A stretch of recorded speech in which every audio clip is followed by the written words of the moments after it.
Kalangan akademisi di Bali mendesak agar nanti lahir pemimpin Bali yang pro pertanian. Pemimpin tersebut berani memberikan subsidi penuh ke petani di tingkat hilir. Kemudian, pemimpin tersebut menata pertanian organik dan fokus melahirkan petani muda dan memberikan subsidi yang benar-benar dinikmati oleh petani Bali.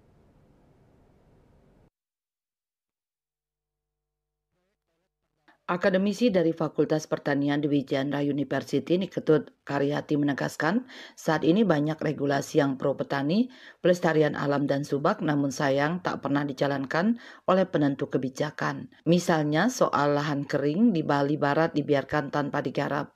Bagi dia, kata kunci mensejahterakan petani adalah peningkatan produktivitas dan meminimalisasi risiko.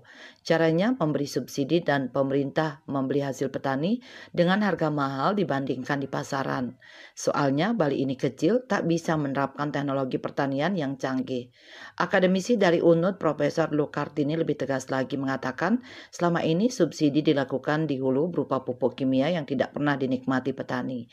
Justru pemerintah mensubsidi produsen pupuk luar Bali yang justru merusak tanah Bali.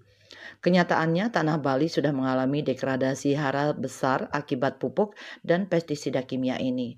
Lagi pula, jika subsidi total diberikan di hilir, akan dinikmati petani Bali.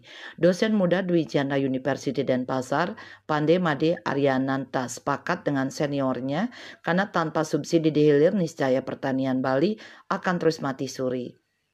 Gairah petani muda akan sirna. Ketiga, akademisi tak ingin pertanian dan petani Bali termarginalkan.